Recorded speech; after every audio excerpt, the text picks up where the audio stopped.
Hi everyone, my name is Steve McLeod. This is my friend John Whidden, and we're coming to you again from Halifax, Nova Scotia with the latest episode of This Sonic Obsession. Today we're going to do a couple of reviews.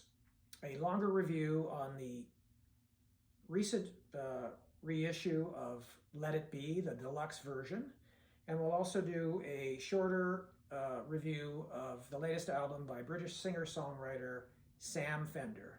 So John, take it away. I really like this box set. I think it's a tremendous package. I know packages come out, deluxe reissues, that kind of thing sometimes, and I guess we're kind of sucked into buying them, putting out a lot of money. And in many cases, perhaps they're not worth it. I happen to think this one is worth almost every nickel that I, or not almost, but every nickel I spent on it. First of all, the album has been remixed, remastered by Giles Martin, the son of the Beatles producer George Martin, who's done a really good job with it. I have compared it to a couple of other versions, and there are some subtle differences, but it is a much better audio reproduction of Let It Be than any of the pressings that I've got. So of course that's well worth it as well, and you can buy the single album as well. But it also includes a number of other items which really add to the package. There is a booklet which includes testimonials and comments from Giles Martin. And of course, there's a comment, a couple of pages from Glyn Johns, who engineered the sessions. And there is a foreword by Paul McCartney. So those, and plus, of course, there are other comments and testimonials and that kind of thing throughout the whole booklet, and talking about the sessions, people who were there, people who participated in the sessions, and of course, people who have a really good handle of Beatles history. So the booklet is well worth the money, or well worth the money that you would pay for it in the package, or even separately if you can ever get it that way, because it's got a lot of really interesting information in there.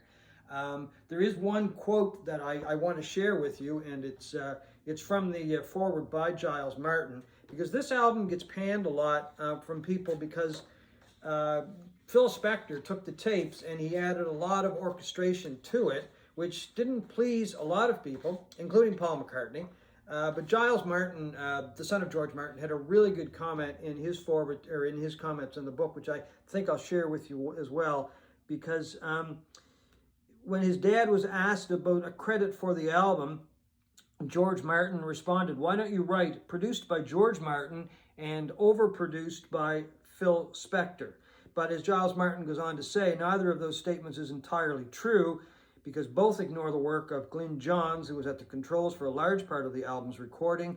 And secondly, the Beatles had decided, in essence, to produce themselves, to isolate themselves from external opinions. So the sessions themselves have drawn a lot of commentary, a lot of criticism over the years.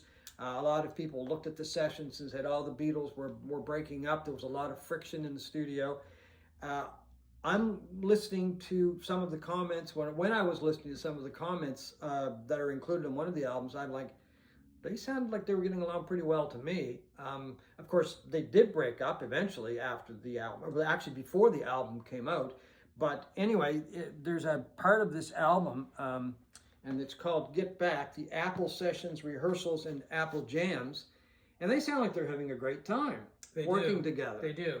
I mean, the mythology of this album has been that they were arguing all the time, that they were McCartney was standing alone against the other ones in the recording of this album, and that there was a lot of friction, and there was. But this presents an entirely different side of guys having fun, goofing around. There was a lot of humor and a lot of camaraderie.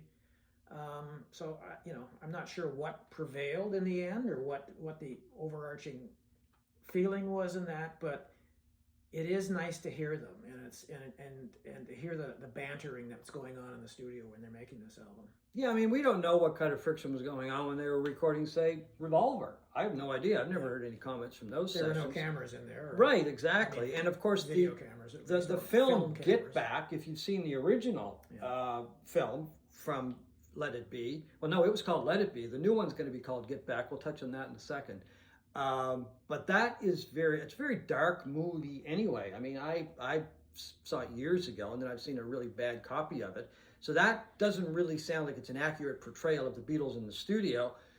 And I should mention the new film that's coming out, which is this package is kind of a lead up to that movie that's coming out in November, the Peter Jackson produced movie called Get Back. He's taken hours and hours of footage that was basically sitting in storage for about 50 years and put it together, 56 hours or something like that? 56 hours, and the quality is just incredible. Like, Yeah. it literally must have been in a hermetically sealed vault for the entire 50 years, because it looks like it was taken yesterday. Right? Yes, I've seen a couple of trailers for it, and it looks tremendous. And the film is coming out in November in 3 different parts. But this is kind of a lead up to that, because the movie is going to be called Get Back. And of course, when this whole project was being put together, there was an album in the works that is included in this package that it's called Get Back.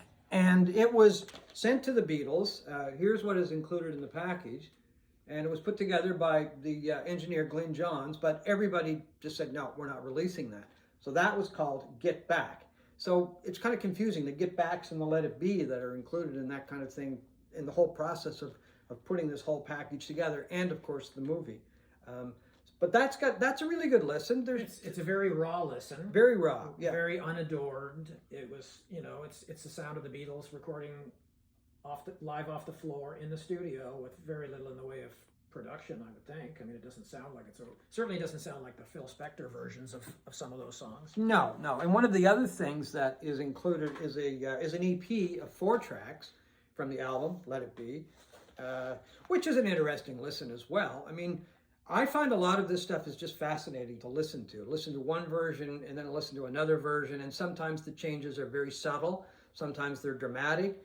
Sometimes it's just a matter of watching how something develops, or listening, not watching, listening how something develops and seeing the end product. So I think that's a fascinating part of it. And I just want to get back to this one for a second, because this, to me, is the part of the whole package that really stands out. Because there's some things on here. There's some discussion when they're in the studio.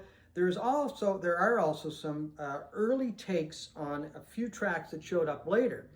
All Things Must Pass shows up on this, which of course was the name of the George Harrison solo LP, and a track that was on that album. Give Me Some Truth, which showed up on Imagine by John Lennon. She Came In Through the Bathroom Window, a rehearsal for that, and a rehearsal for Polythene Pam and Octopus's Garden, which showed up on Abbey Road. So this is really fascinating to listen to, and I don't think you really have to be a diehard Beatles fan to enjoy it. It's a lot of fun, really, just to see how the early days of these songs and then listen to what the original sounds like. There's also another one on here, Without a Song Jam, with Billy Preston and John and Ringo, and that showed up on an A&M record that Billy Preston did after he left Apple Records. So it's fascinating stuff. It's just like a lot of really interesting things to listen to, and then kind of listen to these and then go back and listen to the original. Well, I don't want to be Debbie Downer here, but I don't like Let It Be. I knew you didn't. I think it was a very mediocre album and a terrible way to end this miraculous 7-year arc of the Beatles, where they went from essentially a rock and roll cover band to creating some of the most inventive and interesting pop music of the 20th century. I think, other than a few songs like Let It Be, which is one of my favorites, and The Long and Winding Road and Across the Universe, I think it feels like a slapdash attempt at an album when the band knew it was breaking up. I don't think Lennon or Harrison came to the studio with their A games, and it shows. And I know I sort of hinted at that in the last video. I almost wish it was never released, and that they had taken songs like Let It Be and put it on Abbey Road and removed stuff like Maxwell's Silverhammer, or what's the other? Octopus's Garden. Which, to me, they don't ruin Abbey Road. Obviously, it's a great album, but it could have been so much better if they'd taken that song, Let It Be, and perhaps The Long and Winding Road or Across the Universe, and produced a final album worthy of a band like the Beatles. But having said that, I did enjoy, like to your point, the Get Back sessions, the banter in the studio. I found very emotional, and it kind of reminded me why I think they're the greatest album band of all time.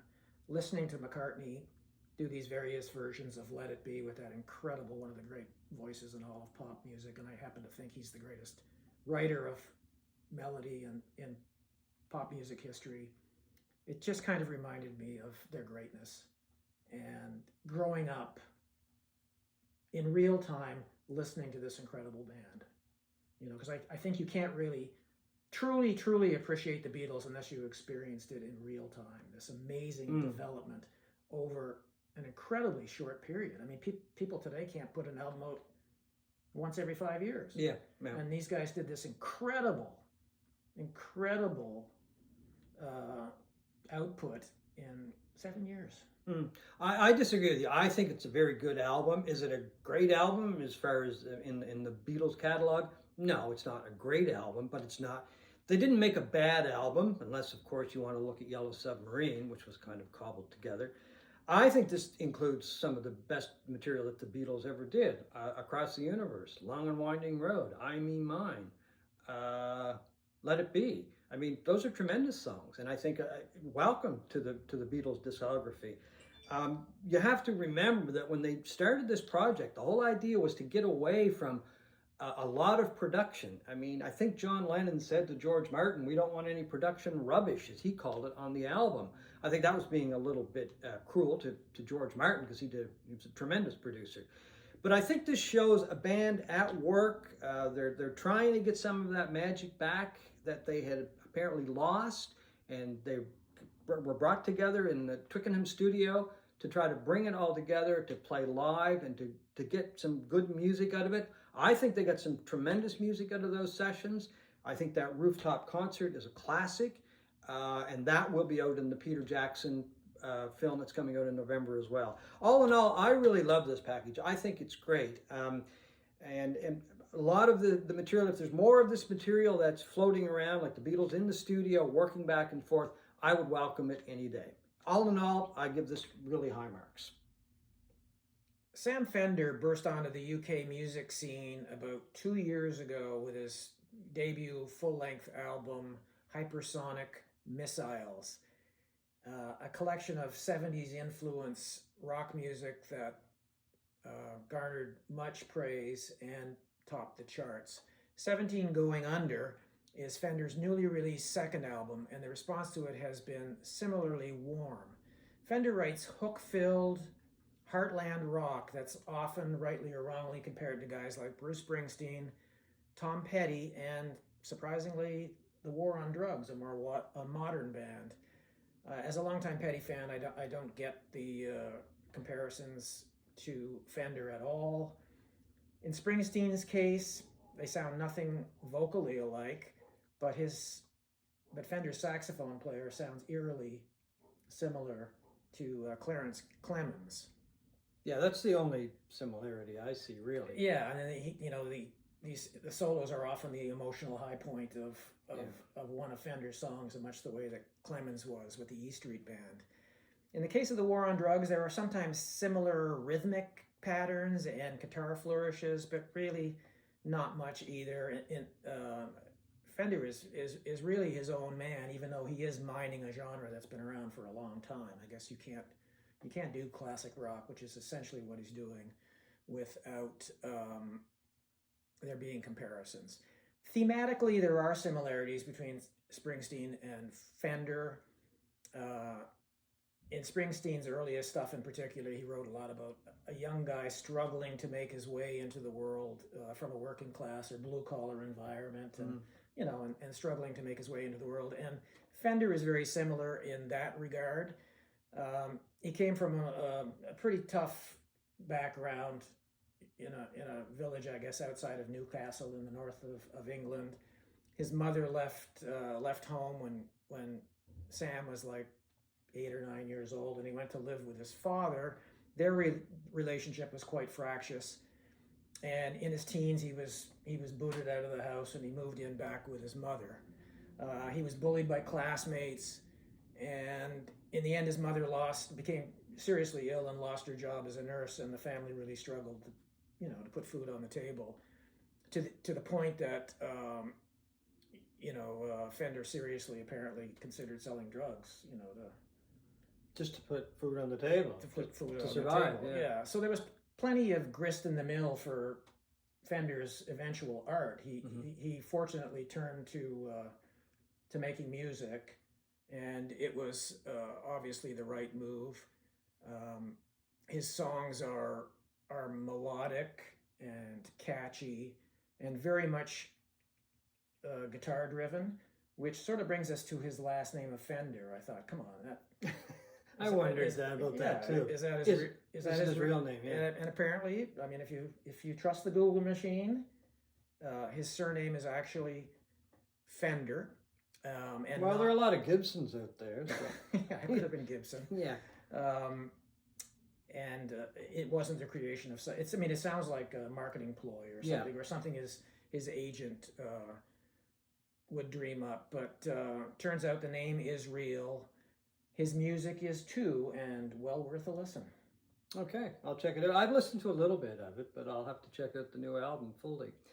So that is our channel, our show this week, and we hope you've enjoyed this Sonic Obsession.